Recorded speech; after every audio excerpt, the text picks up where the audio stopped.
And I should mention at the beginning that, as usual, a lot of the work has actually been done by my PhD students and not by myself. So that has been Leo Desani, Max Leicht, and Niels Wiedemann, one computer scientist and two lawyers. And that already allows my transition to an introduction of the group. So the chair of legal informatics is an interdisciplinary research group at the Faculty of Law here at Saarland University. And we collaborate closely within both departments. So we are part of the Faculty of Law. That's my primary affiliation, though I'm a computer scientist, and that's very unusual. I'm a member of the Institute of Legal Informatics, as well as the Center for Law and Digitization. And I'm also an associated member of CISPA and a co-opted professor of computer science, meaning I can supervise PhD theses in both law and computer science, which is sort of unusual in the German university system. My team is quite big thanks to third-party funding. So we get funding from DFG, so the German Research Foundation, the Ministry of Research and Education, the Ministry of Economics and Climate Change, the Ministry of Justice, and some smaller funding also from the state government. And a lot of our work has to do with topics that have some societal relevance. That's why it's good to sometimes interact with politicians as well, give advice to federal and state parliaments, and so on. I'm also working with other research institutes, the German Research Institute for Public Administration, the Deutsche EDV-Gerichtstag, so the German Association for Computing in the Judiciary, which has its annual meeting in Saarbrücken with around 800 participants each year. And we also have a couple of startups from the chair. But I'll keep the introduction short because we have a short lecture. Now, I'd like to do that in some way, at least to some extent interactive. So if you give me a pointer, do you know the GDPR? Or the principles, have you heard of that? Because I have a lot of slides that we can skip if you already know them. So maybe a very brief recap in that case. GDPR, the General Data Protection Regulation, applies to processing of personal data. So anonymous data is never regulated under the GDPR. And personal data is any information that relates to an identified or identifiable natural person. And that's going to be important later in the talk. It's also a relative term, so identifiability is interpreted in a very broad manner.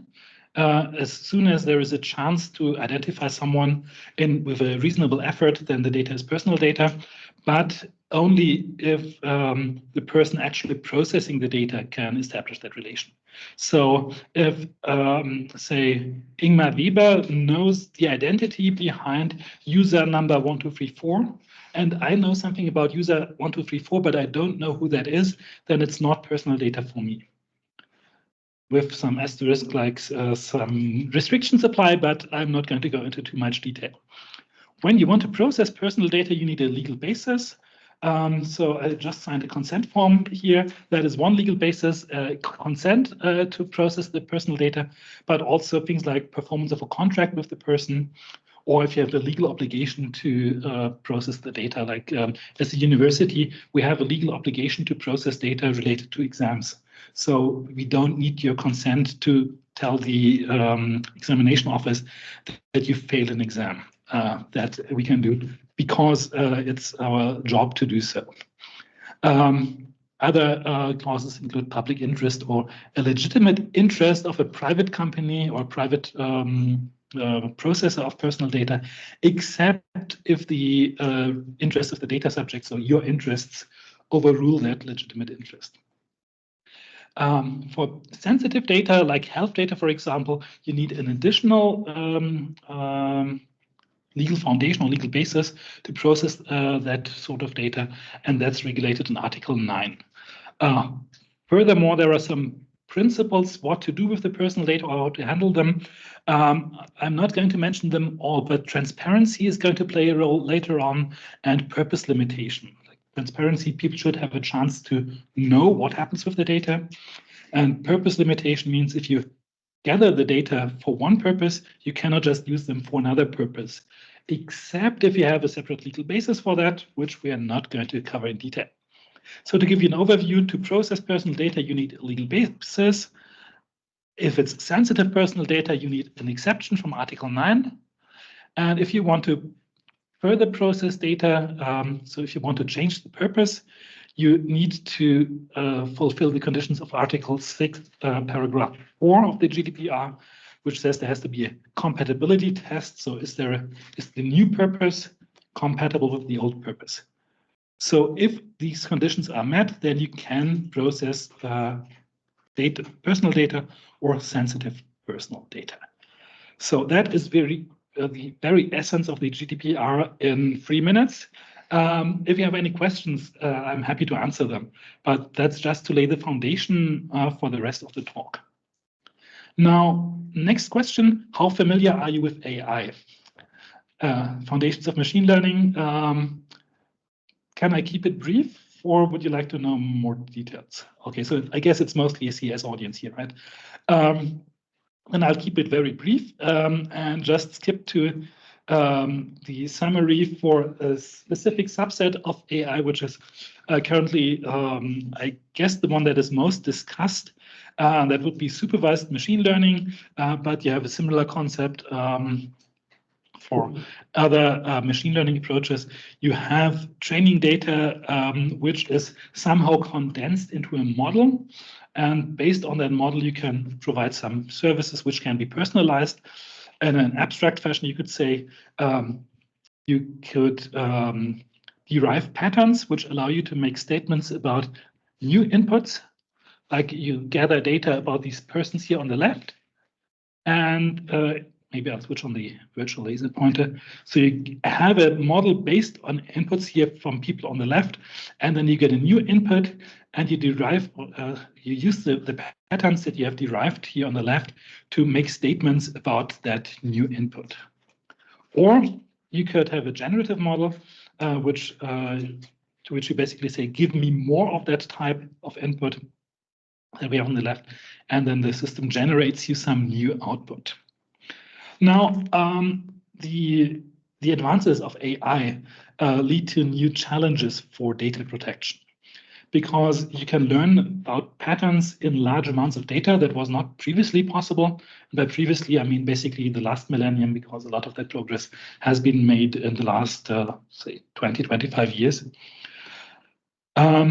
Those patterns can go beyond the boundaries of just one application domain, but you can combine data about a person from different domains, map those into a model which might not be comprehensible to a human. In case of neural network or deep learning, that's usually going to be the case. And you enable decisions to be made directly by the machine. Now, some of these issues I want to cover in a bit more detail. But I will still want to have the time to cover the new legal developments at the end of the talk. So this is also going to be quite brief. And for a CS audience, I guess most of that will be somewhat familiar. So the first one is, if you want to train a machine learning model, it's usually better to have a lot of data. So companies like Google, which have access to a large amount of data, have a competitive advantage, which allows them to gather even more data, which means that from a societal perspective, it's now not just the classical data protection, but it's somehow combined with competition law, because gathering data about a lot of people also gives you a competitive advantage, and that interrelation is not really well understood so far, though there are some legal articles which call for a collaboration, or which call for a consideration of data protection aspects also in competition law. Gathering the data can go across domains, so it might be interesting also for research if you want to learn more about people and about patterns that emerge. It can make sense to combine completely different data sources. So say you want to find reasons for heart diseases. You could try to derive how stressed people are by looking at their calendars, or you might look at their smartwatch or other fitness trackers, or you could look at their orders from pizza delivery services and so on, and combine that data. That, however, is problematic if you consider the purpose limitation principle. So, of course, medical researchers want to get access to as much data as possible. And that has been a recent debate also in Germany. How much does data protection restrict medical research, which could save people's lives? So do the privacy evangelists, or whatever you would like to call them, do they kill people by restricting data processing? And the background is that we have the purpose limitation principle. So if data is gathered for one purpose, you cannot just simply use it for another purpose. There are exceptions to that, including for research. So you can usually use data that has been gathered for a different purpose for research purposes later on, but there are some restrictions to that. And that makes it quite difficult in many practical cases to actually process the data from different sources. Also, the opening clauses or the legal basis usually says something like you can use the data that is required for the research purpose. However, you might not know which data you need for the purpose if you want to find some new patterns like the correlation with the pizza deliveries. So it's really challenging from a data protection perspective. Also, if you want to inform people, you have the transparency principle. Or we could have a legal basis in informed consent. In both cases, people need to know what their data is used for, and they need to have some understanding what others can learn from the data. And that's extremely difficult. I mean, even the experts sometimes don't know beforehand what happens with the data or what they will be able to derive from the data. So it seems increasingly incompatible to combine AI and data protection. But let's go on and look for more challenges. And that's probably related to the previous challenge. If you look at the large language models nowadays, the training data is often collected on the World Wide Web or somewhere in the internet. And it's usually not transparent. So if you have a website, you don't know that OpenAI gathers data from that website, but I know that OpenAI knows things about me because I can ask ChatGPT about me. And the answers are vaguely similar to what I'm actually doing. So they have gathered personal data about me. That is, for once, problematic because they need a legal basis for that. And on the other hand, I have certain rights as a data subject. I can tell them, delete my data from your model. They might have reasons to object that, right? But I'm not sure if that actually applies in case of ChatGPT. So I think actually my interests override their interests. But how should they know that it's really me? Because there are several people by that name. So the data subject is identifiable enough for ChatGPT to know something about me that is definitely personal data about me, but it's probably not identifiable enough to check in an automated fashion if that's really me that the data is about, or a postdoc at the Faculty of Law at the University of Hanover by the same name, who actually exists and who has been confused with me. So it's really challenging for a company like OpenAI to respect my rights as a data subject.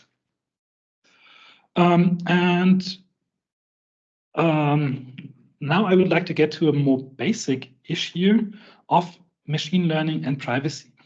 And that is, I just said that ChatGPT has personal data about me in that model. But for many models, people implicitly assume that the model does not contain personal data because it's supposed to be about abstract patterns, at least in most cases of machine learning applications. However, you might know that this is not true in many cases.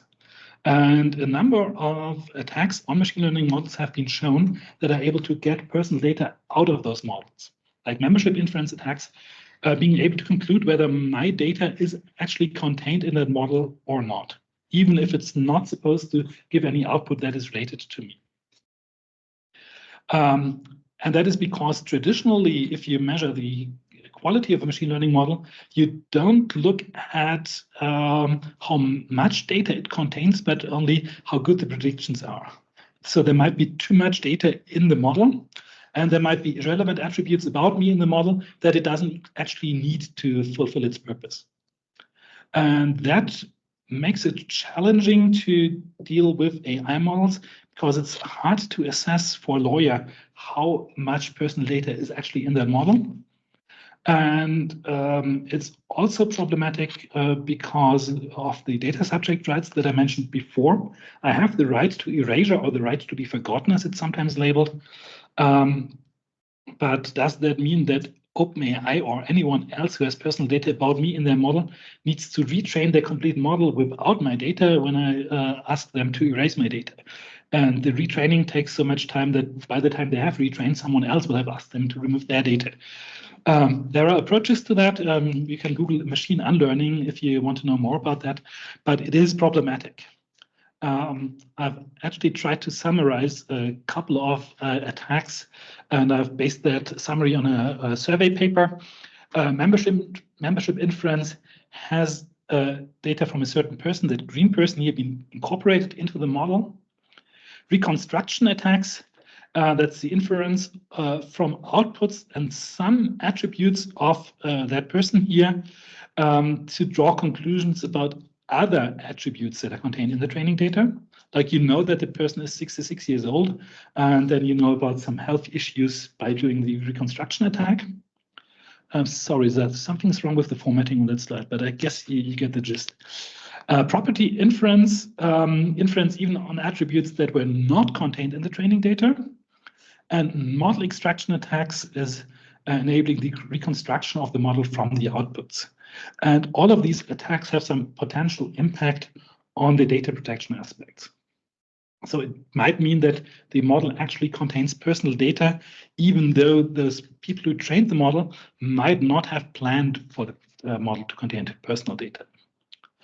And finally, I would like to briefly mention the explainability issue, which is also an issue from the data protection perspective. It has been raised in other contexts as well, like anti-discrimination laws, understanding if the model actually discriminates against women, for example.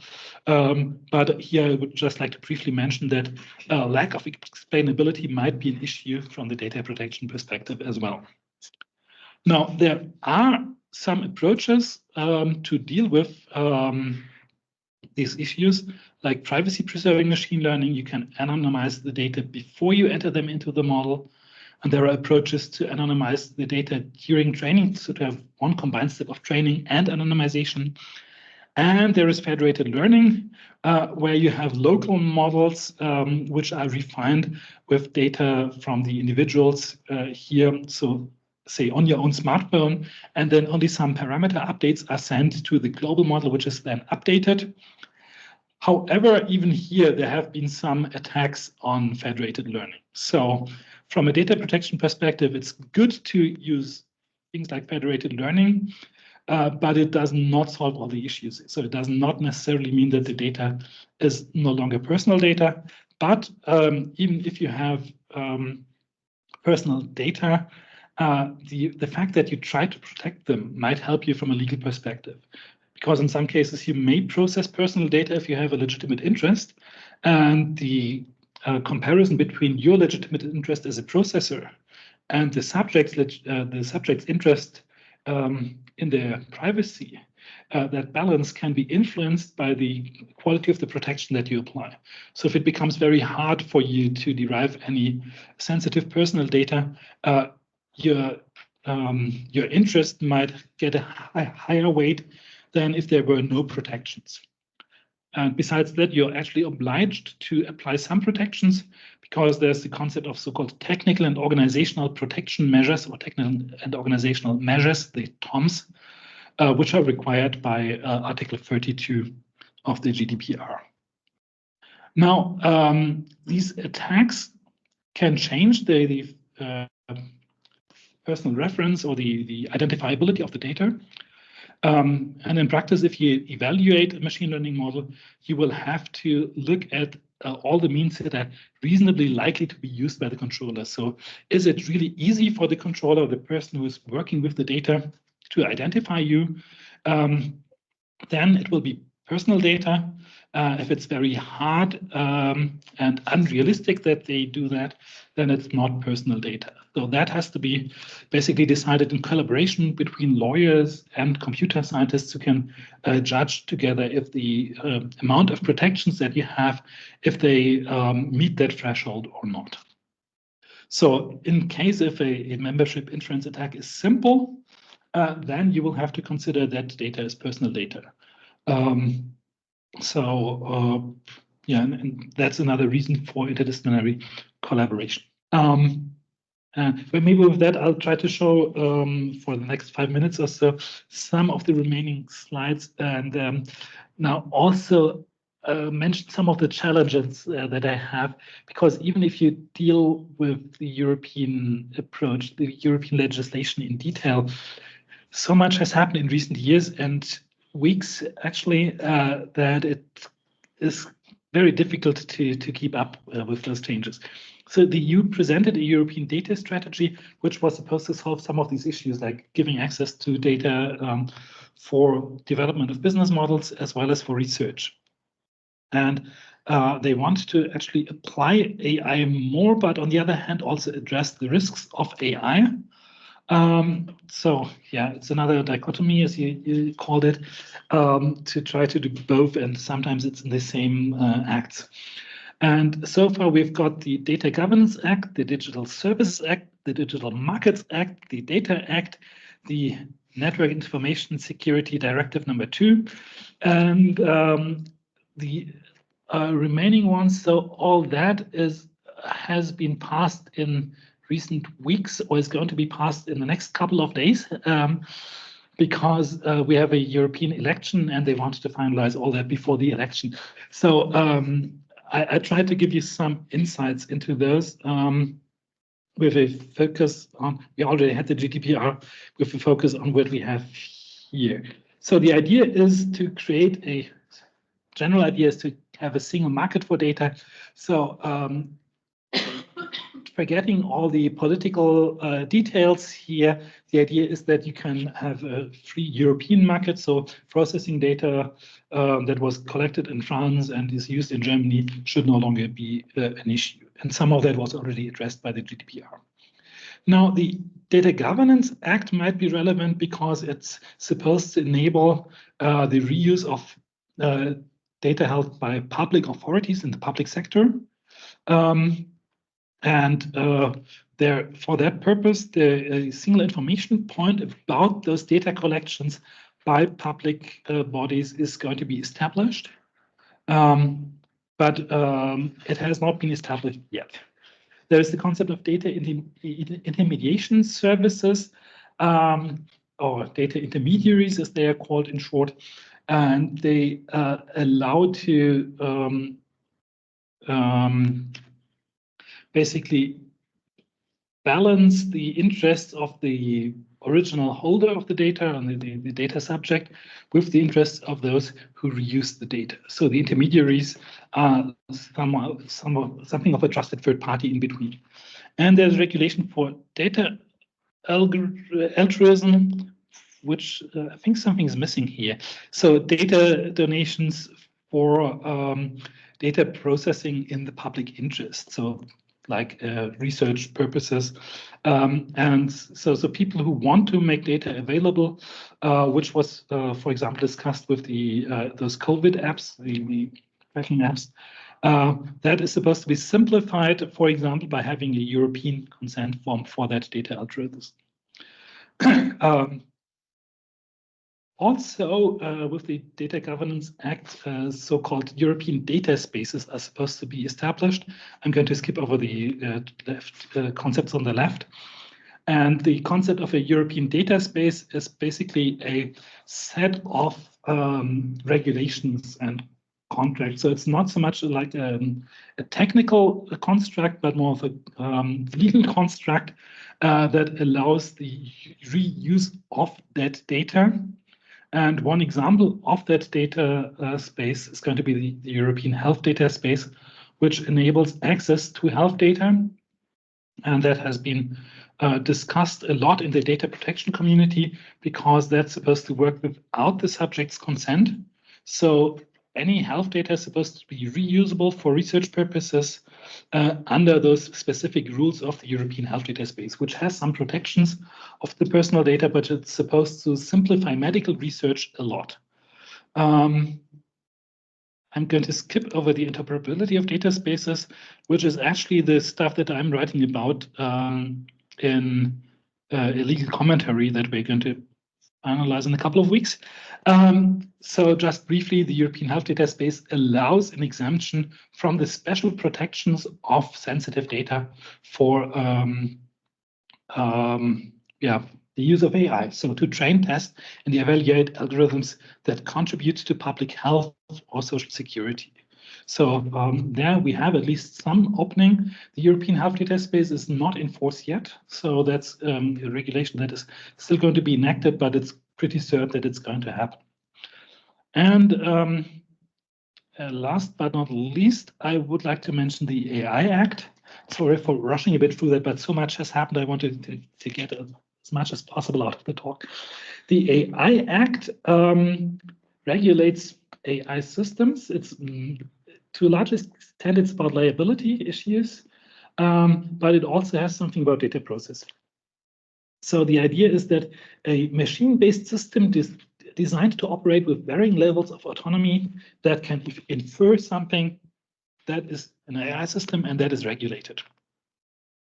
It does allow some additional processing of personal data, specifically for bias correction. So if you suspect that an algorithm might be biased towards a certain group, so say, for example, it discriminates against women, or it discriminates against certain ethnic origins, then you may process data related to that bias in order to remove the bias. And that makes sense. Like you can also use sensitive data, like ethnicity is considered as sensitive data, and you can process that to correct a bias, which I guess makes sense. And there is also the concept of so-called regulatory sandboxes. And that means that the EU member states can create such a sandbox, which is a special set of rules for certain types of data processing. So for processing lawfully collected data for the development of AI systems in the public interest. And for that, say the German legislator could decide to grant a couple of exceptions from the GDPR to simplify the training of AI algorithms for research purposes, for example, because that would be in the public interest.